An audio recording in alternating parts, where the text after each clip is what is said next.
Shalom, chère épouse de Christ, à travers le monde entier.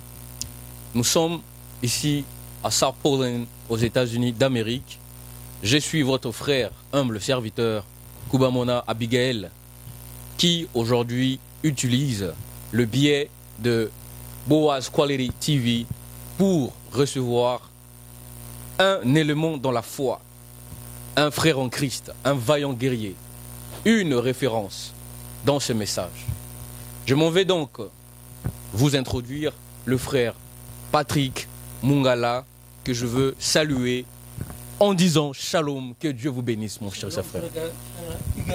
Shalom, nom de Dieu. Frère Patrick, nous vous recevons sur ce plateau parce qu'il y a tellement de questions aujourd'hui que nous avons. C'est vrai que j'ai mes questions aussi ici, mais d'entrée des jeux pour les enfants de Dieu qui vont nous suivre de partout à travers le monde. J'aimerais quand même que nous essayions d'entrer des jeux de redéfinir l'image du message. Et donc je m'en vais vous poser cette question en disant, Bro Patrick, quelle est l'image du message du temps de la fin? Pour les profanes, le message de William Marion Branham, quelle devait être l'image de ce message aujourd'hui? Merci pour ta question, c'est une très bonne question. Merci. D'ailleurs, frère Abigail, c'est ça? Exactement. Le message du temps de la fin, c'est un glorieux message que Dieu nous a envoyé. Amen. Mais vous entendez bien, le temps de la fin. Exactement. Si on parle du temps de la fin, c'est qu'il y a eu un commencement. Voilà. Et donc, le message du temps de la fin, il fallait qu'il y ait quelqu'un qui devrait apporter ce message. Et nous tous, nous connaissons que c'est le prophète William Marion Branham. Seulement, nous observons beaucoup de déboires, beaucoup de situations alérantes concernant le message de frère Branham. Comme lui-même le disait de son vivant, que le message ne sera jamais une dénomination. Je dis amen. Pourquoi? Parce que le messager et le message sont une seule et même chose. Amen. Donc, nous qui croyons le message de William Marion Branham, Oui. nous nous identifions au messager. Attendez, s'il vous plaît, très cher frère Patrick, pouvez-vous essayer de nuancer ce que vous venez de dire? Comment ça, nous mettons à la place du messager? Pouvez-vous essayer d'éclaircir un peu les fils de Dieu qui vont suivre ceci? Oui, je viens. Ici, il est question de clarifier pourquoi nous sommes les croyants du message du temps de la fin. Exactement. Or, ici, quand on parle du temps de la fin, on fait allusion en réalité, selon la journée. Si vous voyez, vous prenez un jour vous avez le matin, vous avez midi, vous avez le soir. Exactement. Et donc, le soir fait partie de la fin de la journée Exactement. ou du jour. Exactement. Et quand on parle du message du temps de la fin ou le message du temps du soir, c'est qu'il y a eu d'abord un premier message. Et donc, on appelle le message du matin. Il y a eu un message de midi. Et il y a eu un message du soir. Et d'ailleurs, je vais te tacler par une citation de Frère Branham. Allez-y, sentez-vous à l'aise. Frère Branham dit donc, essayez de rendre un service à Dieu sans que cela soit la volonté de Dieu. Prêché le 18 juillet 1965. Au paragraphe 177, c'est la version Shekinah. Okay. Pour élucider un peu ce que c'est que le message du soir. Frère Branham dit, il dit quoi? La parole, le message du soir doit produire des résultats du soir. Le message du soir doit s'aimer les semences du soir. Pas des semences du matin. Pas des semences du soir. Pas des semences du matin plutôt. Des semences du soir. Et c'est vrai, le spectacle du midi, ces semences d'autrefois étaient dénominationnelles. Elles sont mortes et ont péri. Mais le message du temps du soir révélera la lumière du temps du soir et il produira les résultats du temps du soir. Amen. Écoutez, le temps de Jésus, le message du midi a produit des résultats de midi. Le message du commencement a produit les résultats du commencement. Alors ici, Frère Branham veut montrer, comme la Bible, vous voyez que la Bible, il y a l'Ancien et le Nouveau Testament. Exactement. Voilà. Et nous introduirons aussi le Troisième Testament. Parce que normalement, il y a 3 messages ici. Le message du matin est stupéfié par Moïse, la loi de Moïse. Moïse, c'était lui le message du matin. Excusez-moi, homme de Dieu. Très chers téléspectateurs et fils de Dieu, je voudrais ici mentionner un fait. Les réponses n'engagent que le frère Patrick. Je ne suis qu'un journaliste. Merci de ne pas m'étacler. Très cher frère, vous avez parlé du message du temps du soir. Alors, selon vous, quelle devrait être l'image de ce message du temps du soir? Ou encore, qu'est-ce que ce message du temps du soir devrait refléter pour l'épouse? Voilà, c'est ce que j'étais en train d'expliquer ici. Avancez. Que le message du matin, oui, qui était le type de Moïse, a produit les semences du matin. Okay. C'est pourquoi Frère Branham dit que qu'est-ce qui devrait arriver si Moïse venait et dire aux gens ou prêcher le message de Noé.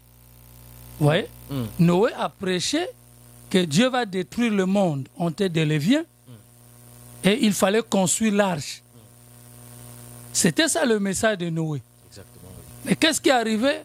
Que si Moïse venait et il prêchait le message de Noé, c'est-à-dire venez, construisons l'arche, alors que le peuple était en captivité. Ça ne serait pas son message. Voilà, ça ne serait pas juste. Exactement. Pareil avec Jésus. Branham ici dit que Jésus est le type du message de midi. Donc Jésus a prêché à midi. Et c'était lui le message de midi. Et pouvez-vous, s'il vous plaît, frère Patrick, nous expliciter un peu le contenu de ce message de midi? Parce que si vous parlez des 3 messages, le message du matin, du midi et le message du soir, quelle est donc la différence que vous faites entre ces 3 messages? Je viens. Merci. Moïse a parlé de Dieu nous suscitera un prophète, ainsi de suite. Donc Moïse, tout l'Ancien Testament pointait vers Jésus. C'est pourquoi l'Ancien Testament n'est pas le livre de la rédemption. Voyez-vous? Donc l'Ancien Testament pointait vers Jésus.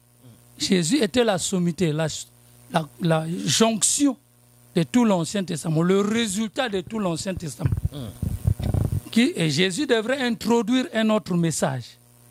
Donc si Jésus venait et il commençait à dire aux enfants d'Israël, alors qu'à cette époque où Jésus est né, c'est Rome qui est en train de diriger le monde.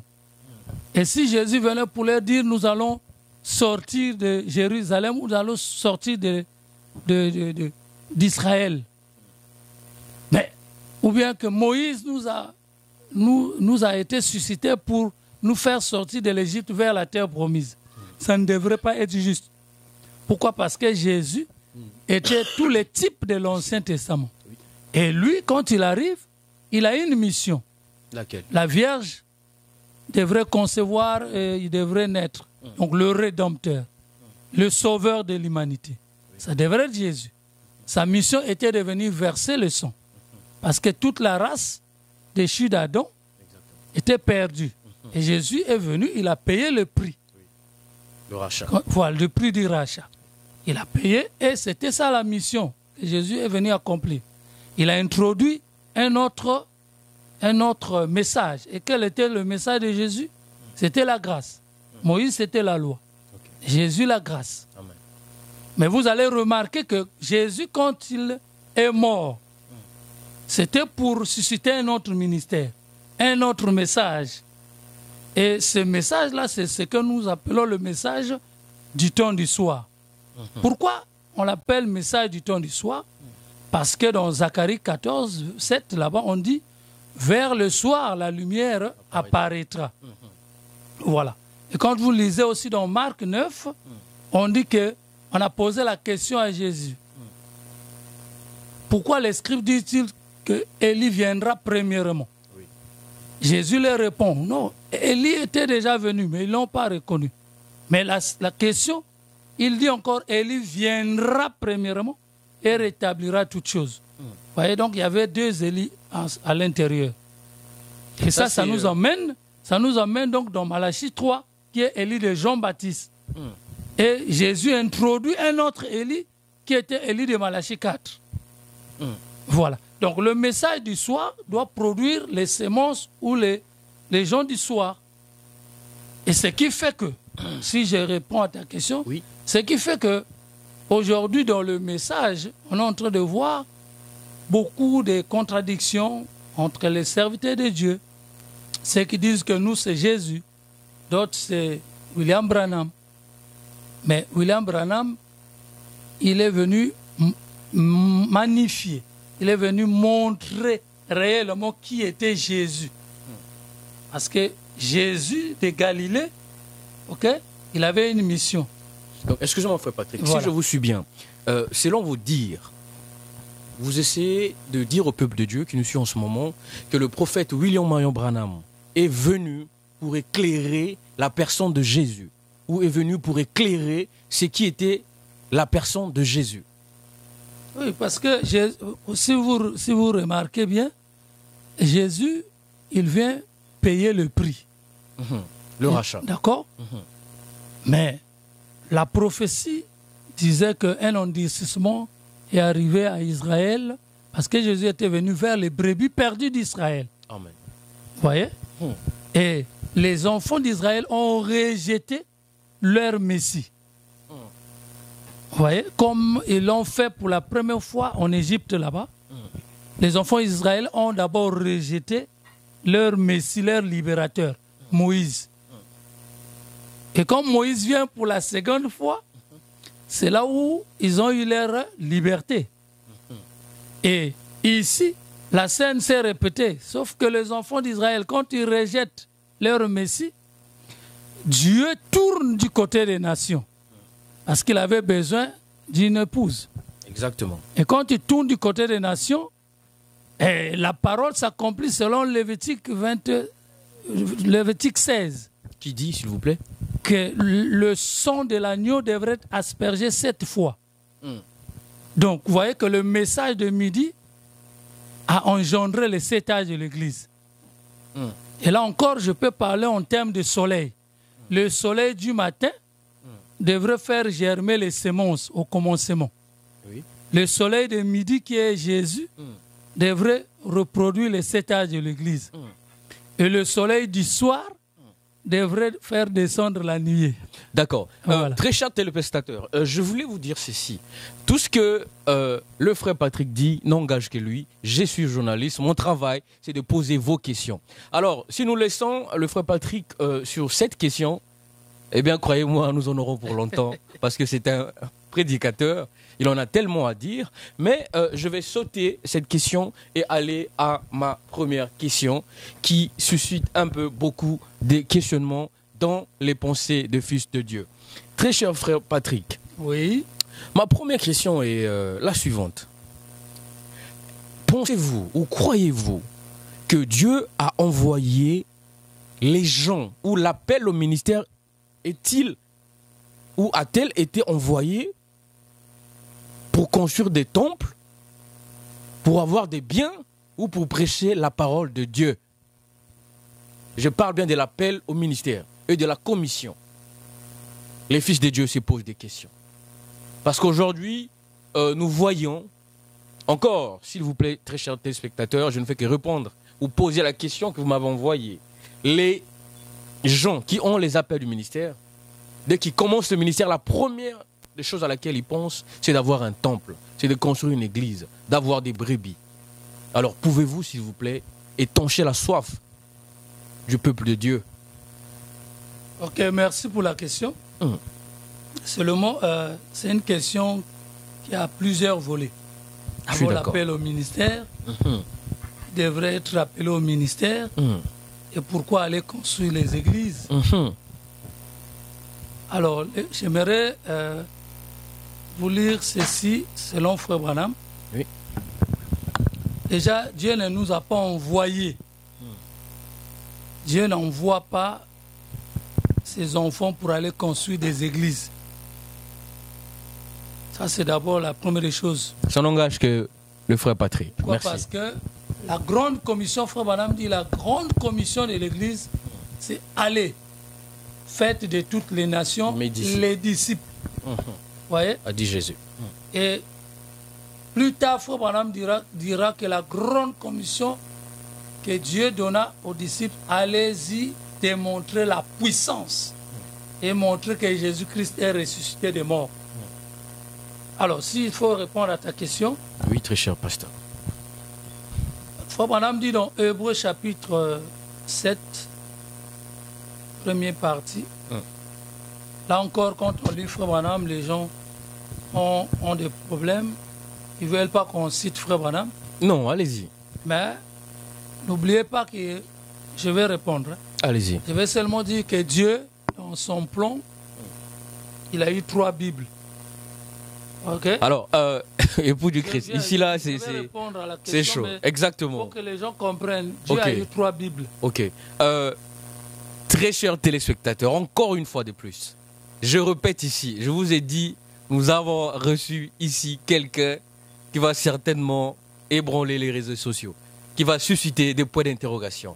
Alors, je demanderai au Fils de Dieu, s'il vous plaît, de partager cette émission, parce qu'il y aura une suite. Ceci n'est qu'un seul élancé. La suite s'en suivra. Et je répète ici, je ne suis que celui qui vient pour poser des questions. Les réponses n'engagent que l'homme de Dieu, le guerrier Patrick Munkala. Alors je vous donne la parole. Oui, donc je disais que Dieu a eu 3 Bibles. Parce que la Bible en papier est venue pendant la Réforme, au temps de Luther. Mais avant la Bible de Job, ils utilisaient quoi? Et dans le livre de Job, vous allez lire, on parle des zodiacs. Donc la première Bible de Dieu, c'était les étoiles, les zodiacs. Je me rappelle à l'époque, quand nous étions des enfants, partant au village, on n'avait pas parfois de montres. On regardait juste la silhouette, l'ombre. Et on pouvait, on pouvait savoir qu'il est midi ou 13h ou 14h. Donc la première Bible de Dieu, c'était les zodiacs. Et après les zodiacs, Dieu introduisit la rédemption dans la pyramide. Donc la pyramide qui a été conçue par Enoch. Après la pyramide, nous avons la Bible en papier. Vous voyez? Et comme nous sommes en plein 21e siècle, ce qui est même pas juste selon Dieu, parce que selon Dieu, Dieu a toujours travaillé pendant le 20e siècle. Il n'y a eu que 3 20e siècles. Là encore, peuple de Dieu, c'est... Je viens. Ok. Le premier 20e siècle, Dieu suscita Noé. Donc 2000 ans. Juste. Le deuxième 20e siècle, Dieu a suscité Jésus. Le troisième 20e siècle, Dieu suscita William Branham. Et après le 6000 ans, vous nous introduit dans l'éternité. Voyez-vous? Ok. Alors, aujourd'hui, quand Dieu appelle au ministère, pourquoi directement il faut construire des tombes? Je disais au primo que Dieu ne nous a pas envoyés pour construire des églises, mais plutôt construire des individus. Amen. C'est même, ça devrait être le souci de chaque ministre. Et comme je disais dans Hébreux chapitre 7, première partie, écoutez ce que dit Frère Branham, au paragraphe 76. Écoutez, il dit, « Et tout prédicateur envoyé sous l'inspiration du roi du ciel n'ira pas pour l'argent. » Le problème qu'il y a aujourd'hui, parce que la première question que tu m'as posée, oui, la condition de l'Église, des gens du message aujourd'hui, l'image du message, oui, c'est ça, l'argent. Donc vous définissez l'image de ce message ou encore vous essayez de définir... Tu n'entends pas, tu n'es pas sans ignorer que les gens qui se disent prédicateurs aujourd'hui, ils repartent au message de midi. Donc les pentecôtistes. Ça n'engage que le frère Patrick. Les hommes de Dieu qui prônaient le message de frère Branham, oui. Aujourd'hui, ils sont en train de repartir vers le pentecôtiste. Tu vois, oui. C'est comme la grenouille qui sautille, qui regarde en arrière. Or, la rédemption, il faut avancer. Amen. Vous voyez? Amen. Donc, c'est à cause d'argent notamment que les serviteurs de Dieu sont en train de piétiner le message du temps du soir. Et William Branham dit que le message du temps du soir, le message que je vous prêche, c'est le vrai message.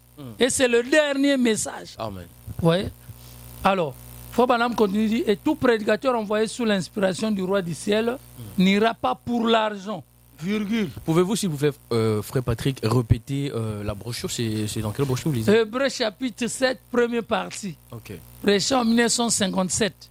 Le paragraphe 76. Merci. Frère Branham me dit, et tout prédicateur envoyé sous l'inspiration du roi du ciel. On parle de l'inspiration. Parce que l'inspiration est plus que ce qui est écrit. Amen. Il y a le poète qui a chanté ça. L'inspiration est plus que ce qui est écrit. Vous voyez?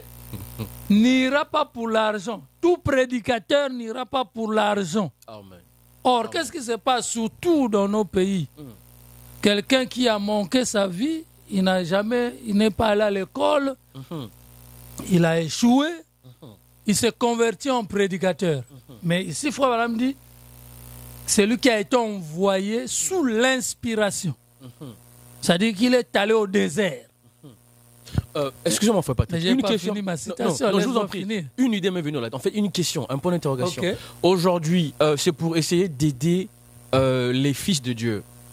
Comment aujourd'hui, nous, étant de brebis, saurions-nous que tel ou tel prédicateur ou pasteur a reçu une vraie commission? Comment, en fait, qu'est-ce que nous devons faire pour les détecter? Détecter les vrais du faux, en fait. L'apôtre Paul a répondu à cette question. Avancez. Timothée, mon fils. Il ne faut pas qu'un ministre sorte du néant. Tout ministre doit sortir de quelque part. Oui. Vous voyez? Nous avons vu Frère Branham. Il a fait sortir Neville. Neville a fait 17 ans sous William Branham. Exact. Hein, avant qu'il ne soit pasteur au Branham Tabernacle. Oui. Et selon la loi de l'Ancien Testament, le règne d'un roi, c'est 17 ans. Voilà pourquoi c'était le 17 avril que les enfants d'Israël ont traversé le Jourdain, ainsi de suite. Les chiffres 17. Alors, c'est la 17e personne que l'ange est descendu à donner la commission à William Branham. Donc, vous voyez? Donc, quand un ministre n'est pas sorti ou bien n'a pas été fidèlement enseigné, nous aurons ce que nous voyons aujourd'hui. La plupart de ceux qui ont commencé à prêcher la parole, est-ce qu'ils étaient fidèlement enseignés? Parce qu'être fidèlement enseigné ici, c'est avoir comme était Paul. Paul était sous les pieds de Gamaliel, un docteur de la loi. Ici, notre loi, c'est le message. Un pasteur qui n'a jamais été lui-même bien enseigné, il va produire quoi? Il va produire que des ministres clopons, mal enseignés. Et il commencera à présumer. Parce que Frère Branham dit, présumer, c'est s'aventurer sans aucune autorité. Autorité, exactement. Très cher, donc je termine ma citation. Que Dieu ne nous a pas envoyés pour construire des églises. Frère Branham le dit, il dit, tout prédicateur envoyé sous l'inspiration du roi du ciel n'ira pas pour l'argent, virgule, ni pour faire de grandes églises, virgule, ni pour commencer des dénominations. Il ira uniquement pour un principe, c'est celui de ramener son frère déchu.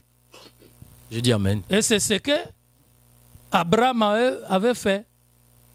quand il a entendu que son frère, bien son neveu, était arrêté par les 10 rois, il a armé ses serviteurs et ils sont allés pour délivrer l'autre.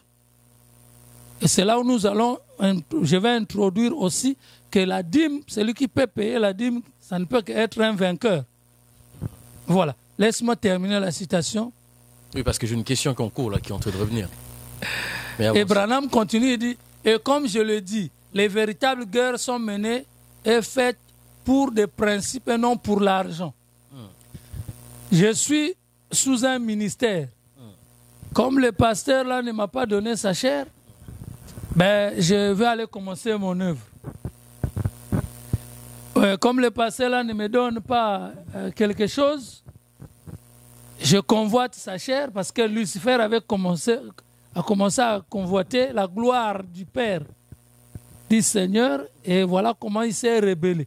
Et le plus souvent, la rébellion dans les églises commence quand les prédicateurs qui sont assis, ils voient comment le pasteur ou l'homme de Dieu et reçoit les dîmes et les offrandes et tout, il roule voiture et tout ça. Donc, normalement, nous n'allons pas pour construire des églises. Si tu veux, je peux encore lire une deuxième citation. Avant que vous puissiez avancer, très chers téléspectateurs, j'espère que les réponses de l'homme de Dieu vous a plu. Je vais donc ici poser une question ou essayer d'avoir votre point de vue sur ce que nombreux des fils de Dieu pensent. Parce qu'aujourd'hui, nous voyons des prédicateurs qui ont été coachés. Et on les appelle les prédicateurs du coachage. Excusez-moi, vous n'êtes pas sans l'ignorer. Sur les réseaux, nous voyons des querelles, des guerres entre des prédicateurs qui aujourd'hui indexent les autres. Qui disent, mais en fait, en vrai, est-ce que toi, tu avais un appel? Mais en fait, c'est le pasteur un tel qui t'a appelé, toi, tu étais sous les bancs, qui t'a dit, viens, je vais te former. Un prédicateur, selon William Marion Branham, selon Malachie 4, doit-il être formé ou il doit recevoir un appel au ministère ou avoir une commission? Parce que nous voyons des pasteurs aujourd'hui qui, à cause d'amour, à une brebis qui a beaucoup d'argent ou qui a beaucoup de biens, il commence par faire de lui un diacre. Après avoir fait de lui un diacre, il fait de lui son proche. Et puis bien après, un matin on est surpris, il devient prédicateur. Et lorsque vous vérifiez à la commission, certainement ces derniers ont pression. S'il vous plaît, ici encore, je ne fais que poser des questions qu'on m'a donné de poser. Et au finish, on se rend compte que la personne n'avait même pas l'appel au ministère et n'avait même pas la commission. Alors, s'il vous plaît, est-ce que le prédicateur de ce message doit être coaché ou doit être appelé? Bon, il y a beaucoup de questions au même moment. Exactement. Mais je voulais juste dire ceci. Faut noter qu'un pasteur ne donne pas les ministères. Amen. Parce que lui-même, il a été appelé. Amen. Et la manière de Dieu d'appeler, nous le lisons dans 1 Samuel. Comment Dieu avait appelé Samuel. Vous voyez? Ce n'est pas le sacrificateur Élie qui avait donné le ministère à Samuel. Que non, bon, Samuel, c'est toi qui vas être prophète. Non. Le ministère, c'est un don que Dieu met dans l'homme. Donc on est avec. Maintenant, ça se manifeste, puisque c'est un don, c'est une chose qui est en toi. Si tu as un appel, déjà en enseignant la parole, quand tu écoutes la parole, parce que la foi vient de ce qu'on entend, cet appel-là va commencer à brûler en toi. Ce n'est pas le pasteur qui va te dire, non, toi tu as un ministère, non, toi-même, tu sentiras la chose brûler en toi. Amen. Amen. Donc il y a l'urgence, tu dois aller gagner les âmes. Amen. Voilà. Mais un pasteur ne donne pas le ministère. Contrairement à ce que tu es en train de dire, je pense que c'est des fabrications locales. Parce qu'un ministère est né ministre. Voilà. Dieu appelle depuis le ventre de sa mère. Et je peux encore aller plus loin. On est ministre par prédestination. Amen. Voilà. Amen. Donc, c'est pour dire qu'un pasteur ne donne pas le ministère. Le ministère, c'est un don. Amen. Et il suffit seulement. C'est comme quand tu plantes le maïs ou bien l'arachide, il suffit que la pluie tombe. Vous allez voir que les semences vont germer. Et la profondeur appellera la profondeur. Voilà. Maintenant, là encore, c'est un autre point. L'appel au ministère, il faut aller creuser. Exactement. Yes. Très chers téléspectateurs, j'ose croire que le frère Patrick a répondu à votre question. Frère Patrick, j'avais encore une question que j'avais en suspens, que je m'en vais là tout de suite vous poser. Les fils de Dieu m'ont envoyé poser des questions. Et je ne fais que répéter. Je n'ai pas de questions personnelles. Nous sommes là, nous avons la réponse à toutes les questions aujourd'hui. Amen. Oui. Alors, dans cette question, c'est une veuve qui la pose. Une veuve qui n'a plus son mari aujourd'hui en vie. La question, elle est claire. Elle dit, est-ce qu'aujourd'hui, dans une église où nous avons des veuves, et nous avons des orphelins, nous avons les pauvres, et au lieu d'aider ces derniers, les pasteurs prêchent ou demandent aux brebis d'amener ou d'investir des millions de dollars qui servira pour construire un temple. Alors, cette veuve ou cette dernière pose la question de savoir, le pasteur n'a-t-il pas le devoir de nous prêcher la venue de Jésus, l'urgence de Jésus, le baptême du Saint-Esprit, ou s'occuper des cas sociaux de son Église? Pourquoi cet acharnement autour d'argent, autour de la construction du temple? Bon, c'est une très grande... Je précise, c'est une veuve. Une très bonne question. Merci. Ben, je voulais ici dire que même au temps de Jésus, il y avait des veuves, il y avait aussi des orphelins. Mais l'Église prend soin des siens. Amen. Ok. Alors là encore, ta question là est très pertinente parce que nous dépensons beaucoup d'argent pour construire des églises. Ça veut dire que ça rejoint la première question. Exactement. Que je vais lire. Je lis Frère Branham seulement. C'est lui, il est l'interprète de la Bible. Exactement, c'est le Kata Makambo. Yeah. Dans les esprits séducteurs, prêchés en 55, Frère Branham dit au paragraphe 75, Branham dit ceci: nous essayons de construire des grandes églises au lieu d'envoyer des missionnaires. Un autre substitut. Jésus n'a jamais. Tu entends ça? Avancez. Les esprits séducteurs. Paragraphe 75. Jésus n'a jamais établi qui que ce soit pour qu'il construise une église. Amen. Et là encore, il y a un problème. Lequel, cher pasteur? Quand on construit l'église, on dit que c'est l'œuvre de Dieu. Lesquels construisent l'église? Ce sont les membres. Les brebis.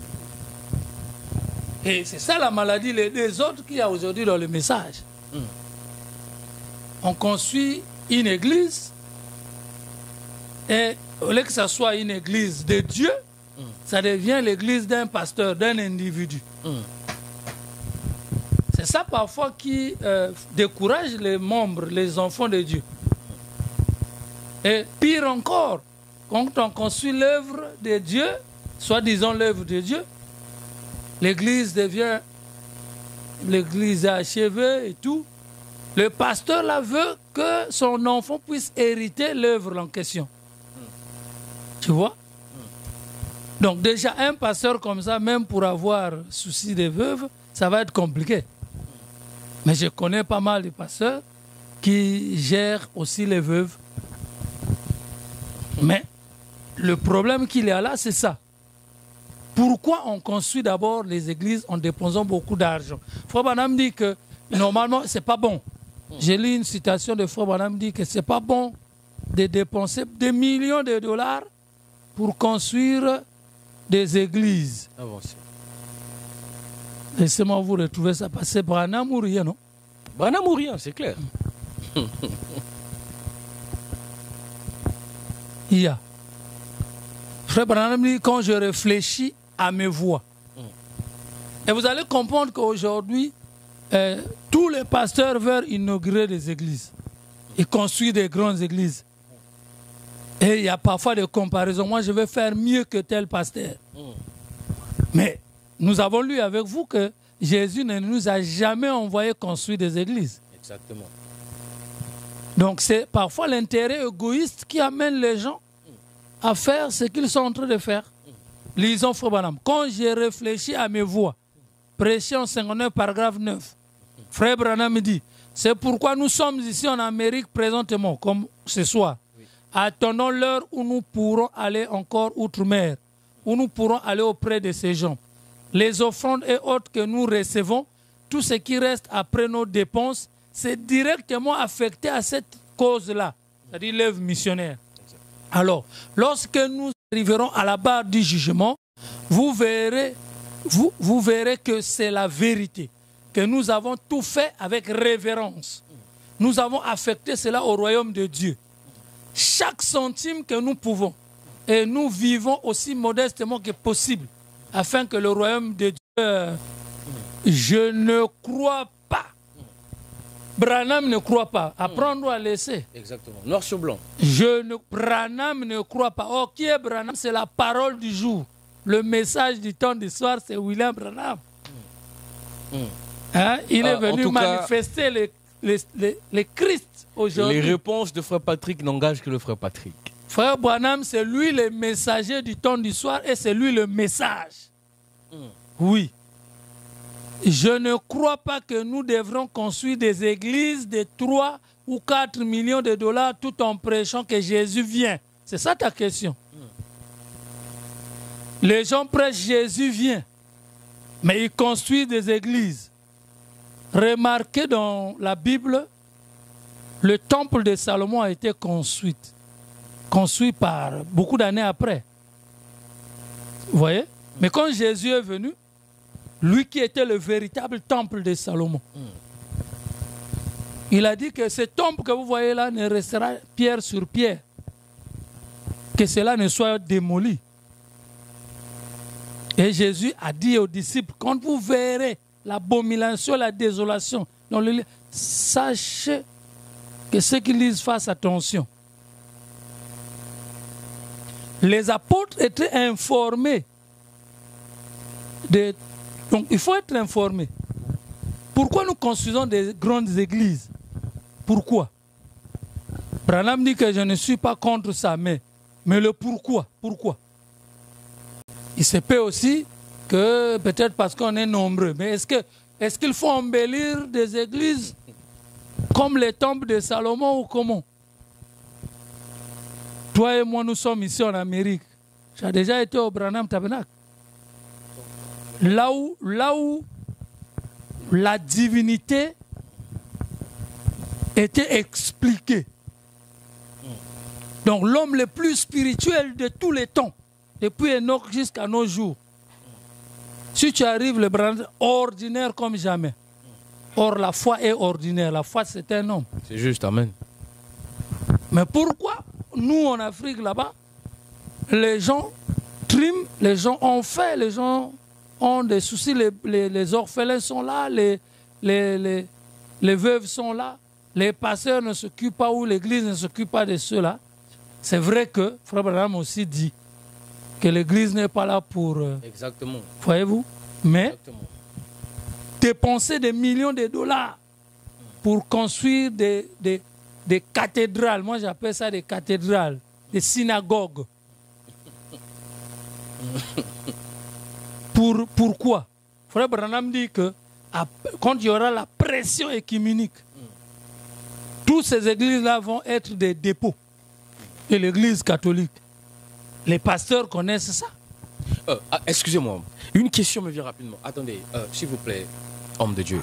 Essayez-vous ici de faire comprendre aux fils de Dieu que les bijoux que nos très chers pasteurs sont en train de construire aujourd'hui, parce que moi je sais qu'il y a des vrais serviteurs de Dieu qui prennent leur fonds personnel pour investir dans la construction des églises. Eh bien, je sais de quoi je parle parce que j'en connais. Alors, essayez-vous ici d'insinuer que ces temples ou ces bijoux qui sont tous en train de construire, qu'à la fin, ne seront que des dépôts des églises catholiques? Oh my God! Oui, je confirme, c'est ce que dit Frère Branham. Amen. Hein? C'est ce que dit Frère Branham. Toutes ces églises que nous sommes en train de construire là, vous allez remarquer, ici en Amérique, vous voyez, il y a des cathédrales. Hein? Et personne ne va dans ces églises-là. Pourquoi? Parce que le réveil s'est déplacé. Quand il y a eu le réveil, au temps de Luther, la réforme, ils ont construit des églises, il y a eu des imprimantes. C'est là où on a eu la Bible en papier. Mais Dieu voyage, Dieu ne garde pas son peuple dans la monotonie, non. Exactement. De Luther, nous passons à Wesley. Wesley, il est parti outre-mer, il a fait ce que vous connaissez. Et après Wesley, il y a eu le pentecôtisme. L'âge Pentecôte, c'était les dons et tout. Mais après l'âge Pentecôte, on a eu la restauration de tous ces dons-là. D'accord. Donc selon le frère Patrick Frère Branham, sachant ça, frère Abigail Branham, sachant ça, que en réalité, le vrai temple de Dieu, ce n'est pas les murs. Les vraies églises, ce n'est pas les murs qu'on est en train de dépenser des millions d'argent, de dollars. Les vrais temples, ce sont les individus. Amen. Amen. C'est pourquoi Frère Branham dit, laisse-moi lire ça, et ça au moins c'est obligatoire, il faut que je lise. C'est ce que dit Frère Branham. Je n'amène pas les gens à s'attacher à moi, et je ne le ferai pas aussi. Écoutez.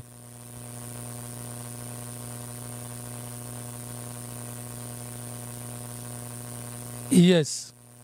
Il le dit dans les âges. Le dernier conseil, oh là là. Il y a exposé les 7 âges de l'Église. Résumé des âges. Sachez que le livre des âges des Églises, c'est le livre de Frère Branham. Prends ta plume et écris. Ça devrait être le souci de tout ministre, tout pasteur, tout prédicateur. Vous allez remarquer aujourd'hui, tout le monde veut inaugurer son église. Un pasteur parfois qui est prêt à mourir, il souhaite seulement inaugurer son église. Et là encore, ça nous amène dans l'âge du cancer. L'âge du cancer, c'est la construction. C'est pourquoi il y a eu des constructions à l'époque des pentecôtistes. Exactement. Tout le monde va avoir une grande église dépassée. Tout le monde va avoir un grand nom. Écoute, frère Branham. Branham dit ceci. Page 380, exposé de cet âge. Il dit, à aucun instant je n'apporte aux gens un message pour les pousser à me suivre ou à se rattacher à mon église ou à fonder un groupe, virgule, une organisation. Tu vois ça? Branham, lui, son souci, ce n'est pas d'avoir que les gens s'attachent à son église, ni fonder un groupe, ni une organisation. Alors les gens me diront, non, mais il y a aussi Fondation Branham Tabernacle. Mais les gens savent lesquels ont commencé la Fondation Branham Tabernacle. D'accord, mais frère Patrick, excusez-moi. Vous serez d'accord avec moi? Je viens. Oui. Je viens. Vraiment, la question, elle est là. Vas-y. Vous serez d'accord avec moi qu'aujourd'hui, étant une personne ou étant une brebis, on a le plein droit de se sentir à l'aise lorsqu'on est dans l'église. L'église est belle, on a la clim, on a des jolies chaises et on est bien. Est-ce que c'est là pour les frères est-il un péché? Vous pouvez avoir une belle église, mais ce qui est prêché à l'intérieur, c'est là où nous avons même des problèmes. Non, je suis d'accord avec vous. Mais ici, nous parlons de la construction, c'est-à-dire la priorité que les serviteurs de Dieu ont émis à la construction, en fait, cette pression-là, cette façon qu'ils ont de pousser les brebis à donner des fonds à ces fins.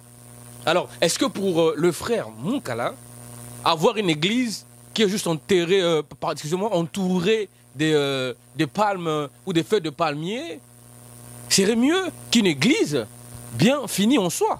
David avait répondu à cette question. Il dit, lui, il vivait dans des marbres. Il vivait dans des palais. Il dit, mais il a eu le souci de construire un temple pour Dieu. Amen.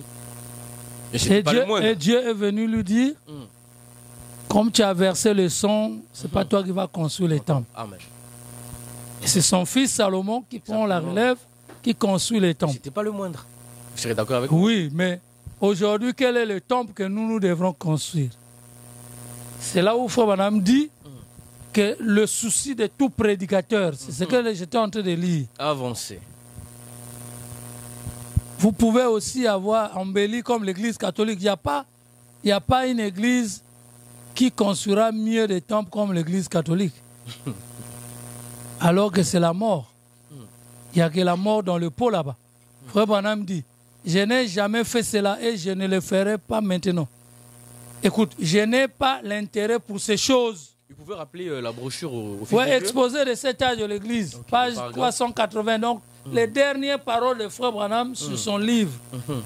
Il dit, il n'a pas d'intérêt pour faire ça. Fonder des groupes, des organisations, des églises. Ok? Jésus avec quelle église? Les leaders du deuxième exode. Donc vous ne croyez pas? Pourquoi Frère Branham a construit cette église-là? Parce qu'il avait une mission, et la mission c'était d'emmagasiner la nourriture comme Joseph. Amen. Mais les pasteurs aussi, ils ont reçu une commission. C'est quoi leur commission? Et ils répètent que Frère Branham... Non, mais ils répètent Frère Branham, mais ils ne vont pas quand même. Je n'ai pas dit que je suis contre la construction des églises. Okay. Mais faire que beaucoup de millions, Frère Branham dit dépenser beaucoup de millions de dollars pour construire des églises, comme je vois dans nos pays là-bas en RDC, au Congo-Brazzaville. Donc, très chers téléspectateurs, excusez-moi, ici, si je suis bien le révérend Patrick, il est donc pour lui question ici que les serviteurs de Dieu, à un certain moment donné, doivent essayer aussi d'assister les cas sociaux de l'Église. C'est bien ça, Patrick? Bien sûr. Ou mettre un accent sur ça que de plutôt marteler sur les constructions. Je viens en te disant, tu vois, le souci d'un pasteur devrait être quoi? C'est de voir ses brebis être bénis. Amen. Parce que si ces brebis sont bénis, il est béni. Lui, automatiquement, il est béni. Amen. Et c'est ce que mon ancien a toujours dit, que moi je sais que si vous êtes béni, je serai plus que béni. Et c'est pourquoi Frère Branham dit, parce que je ne dis pas le Frère Branham disait, je dis Frère Branham dit, puisque Branham vit encore. Voilà. Donc, non, le message de Branham vit encore. Frère Branham vit encore, parce que le message ça n'engage que le frère Patrick. Il dit, merci. Je surveille l'église, je surveille la marche jusqu'à aujourd'hui. Il surveille comment? C'est pourquoi l'église, ce n'est pas les bâtiments là. Honorable homme de Dieu, pour revenir à ce que tu as entendu tout à l'heure là, en ce qui concerne la construction des églises, aujourd'hui nous voyons le pape américain est déjà là. La 6e vision est même déjà accomplie. Alors, c'est pour avoir votre point de vue. Ce sont les enfants de Dieu qui sont en train de poser des questions à l'instant même. Est-ce que, en fait, ne devrions-nous pas aujourd'hui arrêter d'acheter des terrains ou arrêter de construire des églises et adorer dans des espaces ou dans des maisons? Très chers téléspectateurs, cette question ne vient pas de moi. Ce sont les fils de Dieu qui posent des questions en ligne et je ne fais que répondre. Alors à vous la parole, homme de Dieu. Bon, s'il faut que je réponde à cette question, déjà, nous, l'épouse de Christ, comme on dit, l'épouse de Christ, n'attend plus les signes, les papes américains ou comment. Bon, Frère Branham dit que si on vous dit l'enlèvement, c'est demain, et que vous êtes en train de faire quelque chose, continuez à le faire. Amen. Je ne pourrais pas, à mon niveau, vous dire, si vous êtes en train de construire une église, d'arrêter. Amen. Mais seulement la question que nous nous posons, pourquoi nous sommes en train de dépenser des millions de dollars pour construire des églises? Le pourquoi? La cause. La cause. Exact. Est-ce qu'on ne peut pas construire une église modeste comme le Branham Tabernacle? Parce que nous, Les ministres, les pasteurs, notre modèle, c'est Frère Branham. Notre modèle, c'est Frère Branham. Mais le modèle en question, c'est seulement en portant les chapeaux. Non. Aujourd'hui, Joseph Branham est en train d'extendre même le Branham Tabernacle. Mais ça ne sera pas des maisons, des maisons en étage ou comment. Et Branham dit que ça sera des dépôts. Et les pasteurs le savent. Ils le savent. Pourquoi vous ne nous dites pas ces choses? Non, mais ce n'est pas à moi de le... Le problème, c'est quoi? Le problème, c'est qu'il y a d'abord ce qu'on appelle l'orgueil. Il y a la loi de la comparaison. Je veux faire plus que tel frère. Je veux faire plus que tel pasteur. C'est ça le problème. Frère Branham dit que les gens que je croyais être des héros, leurs cœurs se sont attachés au matériel. C'est dans quel projet, s'il vous plaît? Laisse-moi les chercher. Parce que sur Boaz Quality TV, ici, nous aimons les Écritures. Frère Branham, tu vas voir que même construire des églises là, c'est en fait, on veut montrer que moi, je suis grand pasteur, je suis grand évêque, je suis. C'est ça normalement le but. Sinon, je ne vois pas l'intérêt d'avoir des grandes églises. Et le passé savent que ça sera des dépôts. Voyez-vous? Tu sais, frère, avant que je lise la citation, tu sais, quand Jésus dit aux disciples que quand vous verrez l'armée des Romains entrer dans les temples, que celui qui lise fasse attention. Les apôtres, ils avaient déjà l'instruction du maître. Et quand ils ont vu les armées de Rome rentrer par Titus en l'an 70 de notre ère, les apôtres, ils avaient déjà fui. Et les faux pasteurs continuent à prêcher toujours. Que nous venez, c'est dans les temples. Et Frère Branham dit, et l'histoire démontre que Titus est rentré, il a tué beaucoup de gens. Et le sang giclait, le sang coulait dans le temple. On pouvait prendre même le seau et ramasser le sang là. Pourquoi? Parce que les pasteurs, comment on les appelle, les prédicateurs, les prêtres, ils continuaient toujours à leur dire que non, le Messie viendra, alors qu'il était même déjà venu. Là encore, je montre quelque chose. Écoute maintenant. Pourquoi les pasteurs continuent à construire des grandes églises alors que Frère Branham, lui qui a logé toute la divinité, il a construit un endroit modeste seulement. Lisons encore une fois, seulement Seigneur, Prêchons 63, paragraphe 50. Eh bien, aussitôt que nous devenons assez grands pour pouvoir quitter le coin, quitter une petite mission quelque part, nous cherchons à construire des églises plus grandes que celles du voisin. Quand tu as un grand nom, le révérend Abigail. Non, nous sommes des petits. Non. Je comprends. Frère Branham dit, il y a trois choses, non, qui font tomber les serviteurs de Dieu, non? Il y a quoi? La popularité, l'orgueil et la femme. Voilà. La popularité, l'argent et la femme. La popularité, l'argent et la femme. Alors, il y a d'autres qui ont été attrapés par la femme, d'autres par la popularité. Et aujourd'hui, dans le message, beaucoup de pasteurs sont devenus populaires. Et à cause de ça, Frère Branham dit, eh bien, aussi que nous devenons assez grands pour pouvoir quitter le coin et quitter une petite mission quelque part. Nous cherchons à construire des églises plus grandes que celles du voisin. Branham continue, dit, nous aimerions dépasser les méthodistes, les presbytériens et les baptistes. Ce n'est pas votre but. Je dis que tous les pasteurs me disent un amen. Ce n'est pas notre but de construire des grandes églises. Amen. Des grandes églises. Amen. Révérend. Je termine ma citation, frère. Non, d'accord, révérend. Enfin, je me coupe ce n'est pas pour cela que vous êtes.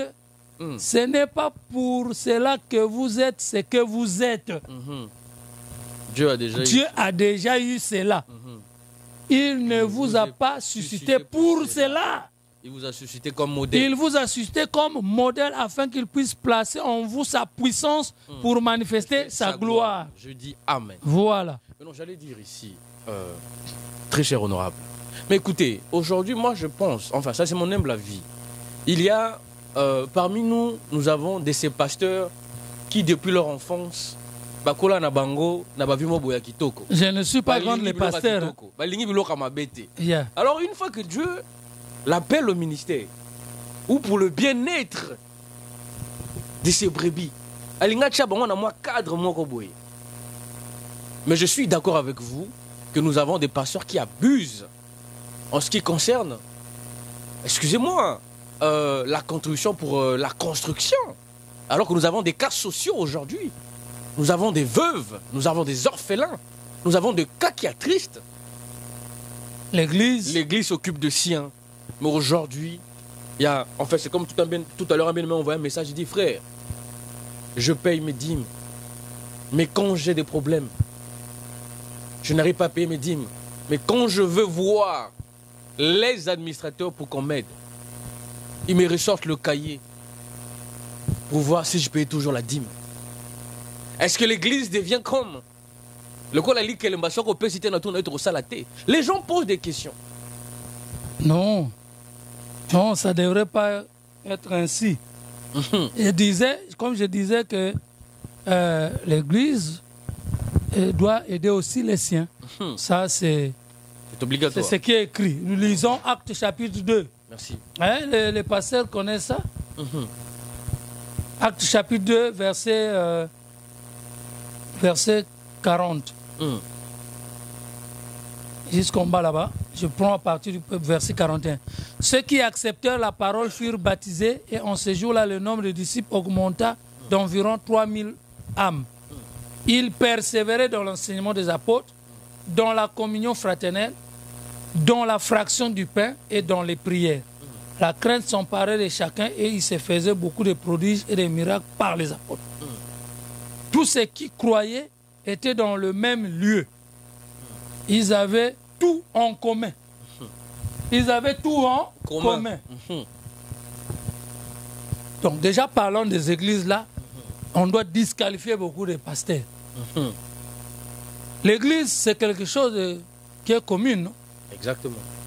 Et pourquoi? Aujourd'hui, moi je suis prédicateur de l'évangile. Je ne suis pas contre, hein, mais je vais seulement éclairer la lanterne des enfants de Dieu. Oui. Que aujourd'hui, on dupe trop les enfants de Dieu. Nous construisons une église. Les pasteurs, c'est lui qui est l'onction foule, hein? Les doyens. Ils n'ont jamais fait des associés. Il y a d'autres églises, ils n'ont pas des associés. Là encore, il y a un problème. D'autres ont fait des fondations. Et ces fondations-là, juridiquement, ce sont les biens. C'est les biens, c'est un patrimoine familial. Ça veut dire que si aujourd'hui, frère Abigail, tu meurs comme tu es pasteur, le bien là revient à. Et vous-même, vous, devant tout le monde, on voit ça partout dans les églises. Donc, Jésus, quand il est parti, il avait pris ses frères pour le remplacer. Tu verras que même l'apôtre Paul, qui est l'apôtre des nations, il a créé des églises partout parce qu'il était missionnaire. Et les églises étaient dans les maisons. Les frères, il dit salut les 5 sont dans telle église, la maison des frères. Ça y est dans la Bible, dans Romains, chapitre 16 là-bas. Vous voyez? Mais quand Paul a été arrêté, l'église d'Éphèse, c'est lui qui a créé l'église d'Éphèse. Mais frère Branham dit dans le 7 âge de l'église que Jean, l'apôtre, Jean qui nous a écrit l'Apocalypse, il est resté pasteur à Éphèse pendant 2 ans. Jusqu'à ce qu'on l'avait arrêté, on l'a mené dans l'île de Patmos. Après les 2 ans, il est revenu, il était toujours pasteur. Après, Jean est venu Timothée. ainsi de suite. Mais Jean n'était pas le frère ou bien le fils de Paul. Merci beaucoup, très cher Ouais. de Dieu. Donc, l'Église doit aider les veuves. Comme récemment, j'ai vu, dans une église, on voulait livrer un veuve. Oh Une my veuve God. plutôt au diable. Oh my God. Mais ça c'est sérieux. Pourquoi on veut les livrer si on n'est pas dans le matériel? Pourquoi? Hein? En tout cas, les réponses ici de l'homme de Dieu n'engagent que lui. Très cher fils de Dieu et fille de Dieu, nous arrivons tant soit peu à notre fin. Alors, avant de finir, j'ai une question qui vient de rentrer à peine. Cette question, alors là, elle suscite beaucoup des points d'interrogation. Avant d'en arriver là, j'aimerais poser la question ou demander à l'homme de Dieu, révérend, aujourd'hui, vous nous avez répondu sur ce qui devait être l'image de l'Église. Merci pour cette réponse. Mais pour aider, excusez-moi, c'est pas pour manquer de respect aux serviteurs de Dieu, je le ferai jamais. Pour aider ces pasteurs-là, Frère Patrick, Boaz Quality TV est très ravi de vous recevoir parce que nous savons qu'après votre passage, nous aurons des éventuelles questions où nous aurons tout des tas. En fait, nous aurons un tas de questions qui viendront de la part des serviteurs de Dieu. Maintenant, ici, je voudrais quand même, sur l'honneur, demander à l'homme de Dieu, seriez-vous capable à même de revenir sur notre chaîne pour répondre à vos propos? Parce que ce qui est sûr, très chers téléspectateurs, il y aura une suite. Et nous savons de quoi nous parlons. Oui, déjà les réponses sont un peu lapidaires, les questions sont un peu dispersées. Exactement. Mais s'il y a des questions, nous reviendrons pour répondre et éclairer les enfants de Dieu. C'est notre rôle en fait. Amen. Alors ici, il y a un bien-aimé que j'aime bien beaucoup, ensemble avec une sœur qui m'ont posé la question. Permettez que je cite leur nom parce que c'est des gens que j'estime. C'est mon précieux frère Servengoulou et la sœur Exode, qui est notre chantre chez nous à l'église à Adonai. Ils aimeraient avoir la réponse aussi concernant la dîme. Et il n'y a pas que elle, je vois qu'il y a beaucoup de questions des fils de Dieu qui sont en train de rentrer. Aujourd'hui, nous sommes aux États-Unis. Les fils de Dieu veulent savoir. La dîme est-elle obligatoire? Oui, mais moi je peux répondre à cette question, elle est obligatoire. Mais comment devrions-nous payer la dîme? La dîme doit-elle être remise à main propre au pasteur? Ou la dîme peut aussi aujourd'hui passer via les applications? Pour nous qui sommes ici en Amérique, nous parlerons de Cash App, nous parlerons des autres, des ailes, de TapTapSend, beaucoup de choses. Est-ce que la dîme, c'est la question qui est posée, doit-elle être payée dans les paniers des offrandes, dans une enveloppe, ou elle peut passer à travers les téléphones ou à travers les appareils?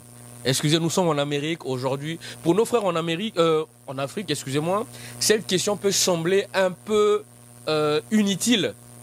Mais si vous habitez en Amérique, vous comprendrez que cette question a lieu d'être. Donc, très cher frère Patrice, vous pouvez répondre à cette question, s'il vous plaît. Ah, ok. Ah, tu as introduit la dîme. La dîme, d'abord, c'est un mystère. Bien. La dîme, d'abord, c'est un mystère. Exactement. Un grand mystère. Donc, toi-même, déjà, tu es une dîme. Exactement. Si seulement tu as déjà donné ton âme à Dieu. Amen, c'est clair. Donc, déjà, la dîme, c'est une obligation pour Amen. tout chrétien. Amen. Je parle de chrétien. Alors, à qui la question c'était comment on devrait payer la dîme? Exactement. Et excusez-moi, comment devrions-nous payer la dîme? Est-ce que la dîme doit-elle être payée dans les paniers des offrandes ou on peut transférer la dîme par des biens, des applications que nous avons aujourd'hui, parce que la science a évolué, et aussi de par quelle provenance devrions-nous payer la dîme? Par exemple, est-ce qu'une prostituée qui va se prostituer aujourd'hui a eu son argent, peut-elle venir payer sa dîme? Est-ce qu'un chanvreur aujourd'hui qui a vendu le champ peut-il venir payer la dîme? Est-ce qu'un voleur aujourd'hui qui a volé quelque chose et qui a vendu et qui s'est dit chrétien peut venir payer sa dîme? Quelle est donc, en fait, quelle est ou quelle serait la provenance pure d'une dîme que le Seigneur peut accepter? ou qu'un vrai serviteur de Dieu peut accepter? Frère Abigail, beaucoup de questions au même moment. Exactement. Bon, Ça pleut. D'abord, les gens n'aiment pas payer la dîme. Je lis une citation d'abord et je vais montrer comment il faut payer la dîme. Moi qui vous parle, je suis un payeur de dîmes. Amen. Celui qui était mon ancien, il sait que je payais toujours ma dîme. Voilà. Donc, Frère Branham dit d'en voir Dieu. D'en voir Dieu. Avant cela, j'ai lu d'abord le verset. Néhémie chapitre 10. La Bible. Hein? Et on Néhémie chapitre 10. Néhémie chapitre 10, verset 35 oui. à 36. Nous résolûmes d'apporter chaque année à la maison de l'Éternel le prémice de notre sol et le prémice de tous les fruits de tous les arbres. D'amener à la maison de notre Dieu, virgule, aux sacrificateurs qui font le service dans la maison de Dieu, le premier-né de nos fils et de notre bétail.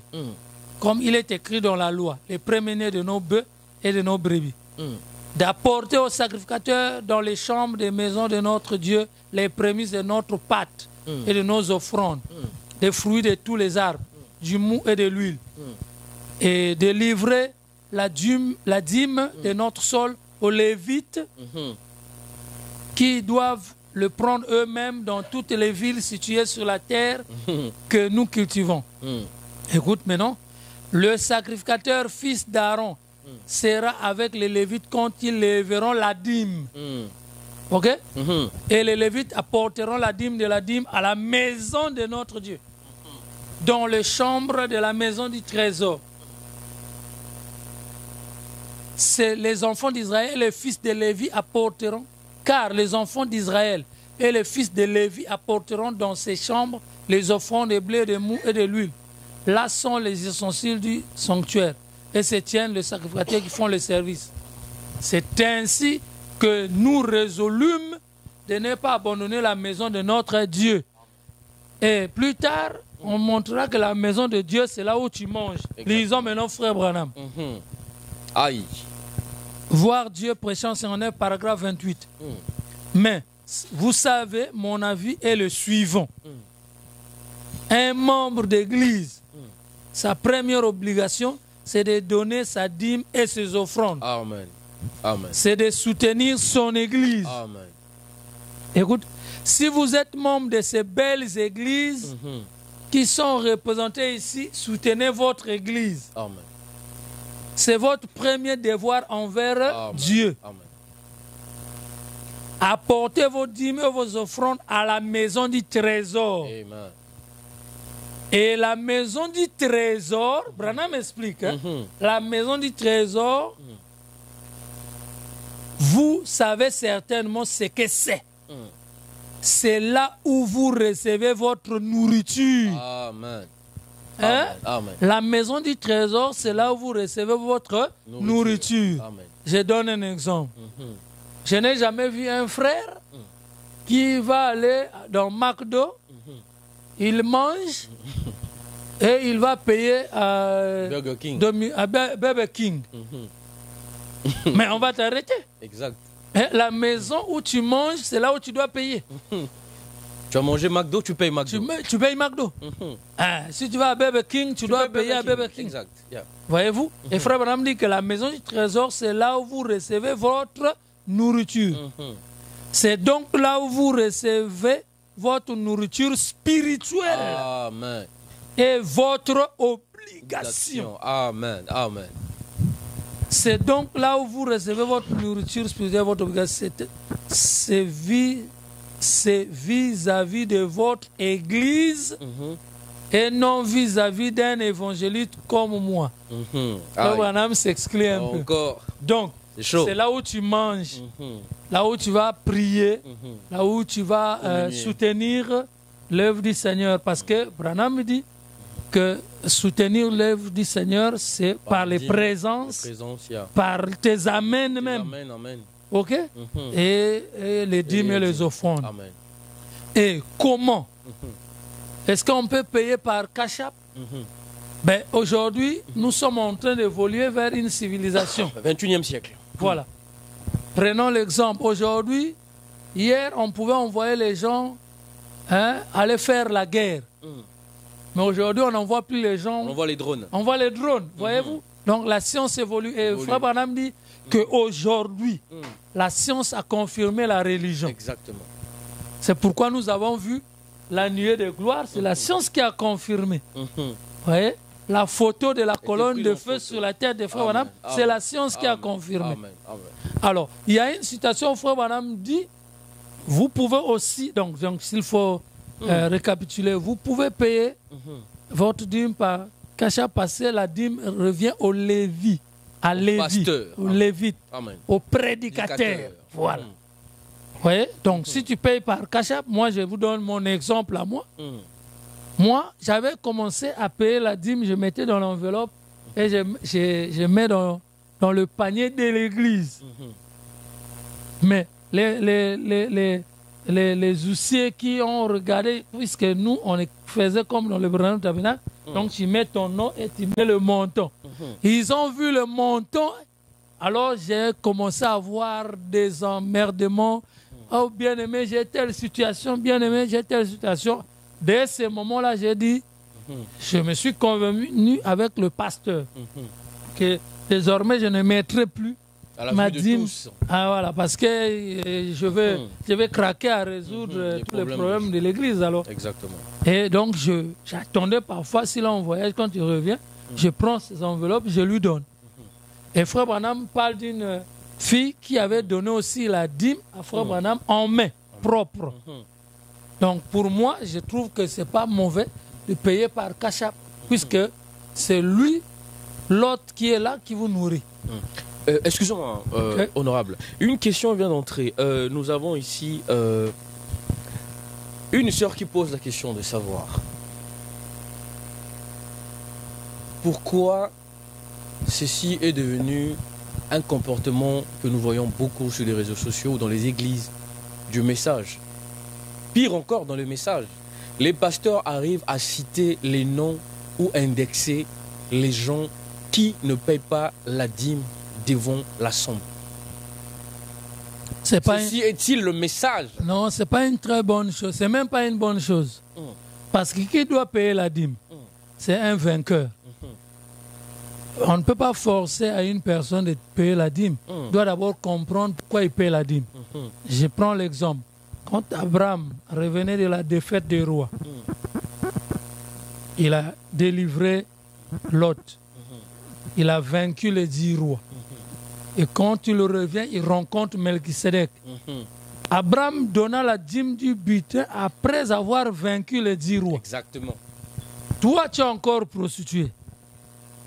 Ok? Tu fais la prostitution, tu amènes la dîme. C'est vrai que le pasteur ne saura pas que la dîme là, elle est allée se prostituer la nuit. Branham aussi parle de la dîme du chien. C'est pas bon. On ne peut pas donner. Et c'est pas important de citer les noms des frères qui payent la dîme ou d'indexer les gens. Indirectement, on parce que la dîme, c'est d'abord toi-même. Si ton âme a été scellée et que tu as donné ton âme comme étant la dîme éternelle, automatiquement, tu dois payer la dîme. On n'aura pas besoin qu'on te force. C'est pourquoi Branham dit c'est une obligation pour nous les chrétiens. Donc si tu sais que tu es chrétien, chrétien veut dire celui qui est semblable à Christ. Exactement. Chrétien veut dire celui qui est semblable à Christ, celui qui est oint. Parce que Christ c'est le oint, non? Amen. Voilà. Et donc les dîmes vont au ministre. D'accord. Alors, très cher honorable homme de Dieu, le plaisir a été le nôtre de vous recevoir sur notre chaîne Boaz Quality TV. Et nous espérons vous revoir très bientôt. Beaucoup de questions des enfants de Dieu sont entrées d'affluer dans mon téléphone, mais je ne pourrai continuer à cause du temps. Je vous demanderai si vous avez un message à passer à l'épouse du Christ qui vous suit à l'instant à travers le monde entier. Chez nous ici, il est encore 19h, ailleurs je pense qu'il se fait déjà nuit. Ils vous suivront certainement demain ou après-demain, que sais-je. Avez-vous un message concernant l'épouse du Christ à passer à ses enfants? Oui, peut-être que ce que nous avons répondu, ça a blessé quelqu'un, mais nous n'avions pas eu l'intention de blesser quelqu'un. Voilà un chrétien, amen. Seulement, je voulais revenir en disant que toutes les églises que nous construisons là, ça sera des dépôts. Frère Branham dit, donc Christ est révélé dans sa propre parole, il dit, paragraphe 416, il dit, ils vont susciter une persécution très bientôt et fermer toutes les églises. Vous voyez cela? Et les églises comme ceci, donc il parle du Branham, qui ne sont pas une dénomination, ils serviront comme des dépôts.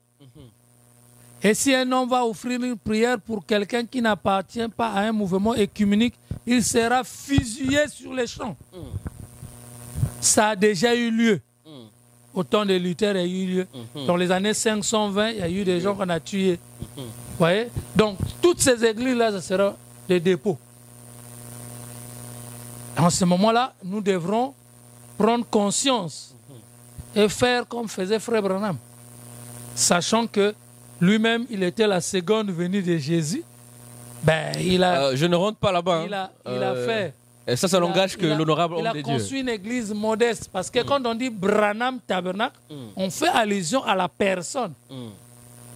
Quelle maison me bâtirez-vous? La vraie maison de Dieu, c'est l'homme. Amen. Voilà, donc le Branham Tabernacle, c'est lui-même, Frère Branham. Donc, que Dieu bénisse tous les enfants de Dieu qui suivront ceci en différé. Dieu les bénisse. D'accord. Ici, sur Boas TV, nous avons quelque chose que nous faisons aux serviteurs de Dieu que nous recevons. Nous leur demandons juste à la fin, s'ils ont un mot à adresser à leurs épouses qui leur sont chères. Alors, avez-vous un mot à adresser à votre épouse ou à vos enfants qui vous s'ouvrent certainement? Oui, bien sûr, devant un grand homme ou un homme ordinaire, se cache une grande épouse, une petite épouse. Vous voyez? Donc, je salue mon épouse qui fait que je sois ce que vous voyez là. Amen. Donc, je la bénis. Je bénis aussi mon garçon, Isaac, le fils de la promesse. Et que Dieu bénisse tout le peuple des Zabylon et des Nephtali, surtout des Sion. Amen. Shalom. Amen. Alors, très chers téléspectateurs, nous sommes arrivés à la fin de notre émission. Nous avons été honorés d'accueillir aujourd'hui, de recevoir en personne, comme on le dit, in person, l'honorable, le guerrier, qui a tellement de réponses à donner parce que nos questions ont été un peu multiformes et n'ont pas été très précises parce que c'est pour la première fois que nous le recevons, mais la prochaine fois, nous allons cibler les questions clés parce qu'il y en a encore dans les téléphones, mais nous n'avons pas voulu poser toutes ces questions, sinon cela serait épuisé. Ces vaillants guerriers que nous avons eu le plaisir de recevoir aujourd'hui, nous allons le garder pour la prochaine fois. Alors là, moi aussi, comme étant votre frère, nous sommes arrivés à la fin. Je pense que j'ai le droit aussi de saluer les miens. Alors déjà, je remercie le frère Boaz, qui lui-même se tient derrière la caméra, sa merveilleuse épouse ainsi que sa famille. Et je profite aussi de saluer ma merveilleuse épouse, maman Olivia, et mes deux filles que j'aime ardemment. Aussi, je passe un grand shalom à mon pasteur, le pasteur Emar Gambou. Et je passe aussi un grand shalom à mon père Massamba Grégoire, sans oublier le frère Servé et la sœur Exode qui nous a reçus dans sa maison, dans son salon, pardon. Nous sommes ici en Amérique, South Portland, que Dieu vous bénisse. À suivre.